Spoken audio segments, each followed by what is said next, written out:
직할부대 군무원 관련해서 질의드리도록 하겠습니다. 국방부 직할부대가 약 30곳이 있죠. 이 부대들은 각각의 목적이 다른 전문적인 부대이고 또 시행령을 통해서 각 부대별로 별도 설치한 걸로 알고 있는데 맞습니까? 예, 그렇습니다. 그런데 작년 9월 달에 군무원 종합발전 계획을 세웠더라고요. 예, 그 내용을 보니까 국직 군무원뿐만 아니라 육해공 3군 군무원하고 통합 운영한다 이렇게 계획을 세웠던데 맞습니까? 예, 그런데 이렇게 통합 운영하는 이유 중에 하나가 승진 적체 해소 등 이렇게 되어 있더라고요. 예, 그렇습니다. 그게 주된 이유입니다. 그런데 장관님 잘 아시다시피 일반직 공무원도 100% 승진 적체 문제를 해소할 수가 없습니다. 그래서 만든 제도가 근속 승진 제도 아니겠습니까? 또 하나 승진 적체 해소를 위해서 통합 운영을 할 경우에 혜택을 보는 사람도 있지만 그 조직에서 승진을 하기 위해서 노력했던 사람은 반대로 피해를 받게 되어 있습니다. 한 가지 사례를 들면 광역단체나 기초단체의 경우에도 특별 직렬의 경우에 승진 적체 문제들이 항상 발생합니다. 그래서 통합 운영을 하려고 하는데 통합 운영을 할 경우에 한쪽은 이익을 보고 한쪽은 손해를 보기 때문에 전체 구성원들이 동의를 하지 않아서 통합 운영을 시도했다가 통합 운영을 다 폐기한 사례들이 상당히 많이 있습니다. 같은 시험을 보고 같은 직렬로 시청 기초단체로 다 보직이 발령된 이후에는 잘 아시다시피 개인 동의 없이 전보 발령할 수 있습니까? 없죠. 예, 이 화면은 지난 8월 달에 국방부가 내린 공문인데 향후 보직한 직위의 군을 원 소속으로 지정하라고 되어 있습니다. 박스 안에 보시면 어느 군으로 갈 건지 표시하라고 되어 있습니다. 그러니까 군무원의 특성상 한 2, 3년이면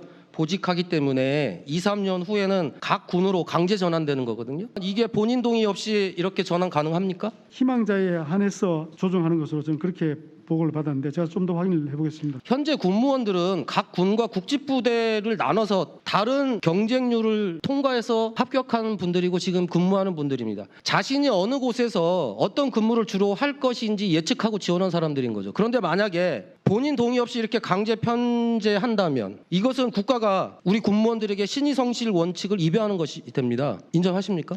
예, 만약 그렇다면 위반된다고 생각합니다. 그리고 더 심각한 문제는 현재 국직부대 군무원들의 의견을 충분히 청취했냐 하는 문제인데요. 국방부가 22년 1월 18일 날 군무원 종합발전 계획 추진 관련 Q&A 자료로 각 국직부대로 하달한 공문인데 국직 30곳과 합참 각 군이 모두 의견을 낸 것으로 되어 있습니다. 그래서 통합 운영 찬성에 70%가 넘는다고 공문을 내려보냈는데 저희 의원실의 제보에 의하면 실제로 국방부의 당시 의견서 회신을 보낸 국직부대는 13곳밖에 안 된다는 것이에요. 의견을 내지 않았다는 거죠. 근데 찬성률이 70%가 된다고 합니다. 이거는 허위로 누군가가 문서를 작성했다고 볼 수밖에 없는 것이죠. 장관께서는 이 문제와 관련해서 확인하시고 국직부대 군무원들의 의견을 청취한 바가 있으면 어떤 방식으로 했고 향후 우리 군무원들의 동의 없이 이렇게 통합 운영을 계속 추진하실 것인지에 대한 여부와 관련해서 종감 전까지 답변을 주시길 바라겠습니다. 예, 의원님. 일단 불이익받는 군무원이 없도록 하겠다 하는 것하고 철저하게 본인 희망자에 한해서 조정했다라는 점을 우선 말씀드리고 나머지 의원님 제기하시는 그런 문제점들이 더 있는지 확인해서 제대로 된 정책이 되도록 하겠습니다. 그리고 조합국감 전까지 보고 드리도록 하겠습니다. 군무원 관련해서 한 가지만 더 질문 드리겠습니다. 군인과 군무원을 구별하는 기준이 있죠.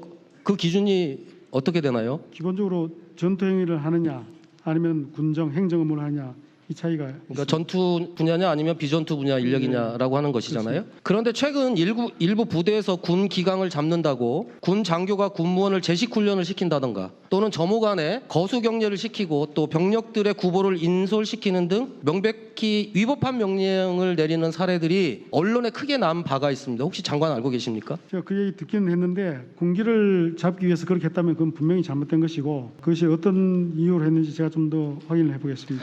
이러다 보니까 군무원을 군사력으로 전환시키는 정책 방향을 세우고 있는 거 아니냐라고 하는 우리 군무원들의 우려가 상당히 큰 것 같아요. 어떻게 생각하십니까?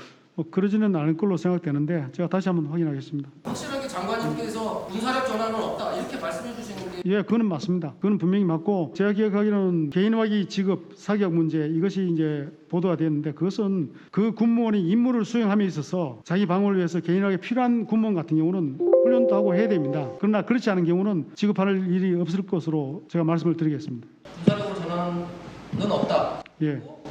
한 가지 더 당부드리고 싶은 것은 군 지휘관들이 군무원들에게 군인다움을 요구하거나 제식 병력 통제와 같이 군무원의 의무가 아닌 것을 강요하는 행위가 다시는 재발하지 않도록 강력히 조치를 취해주시기를 당부드리겠습니다. 예, 알겠습니다.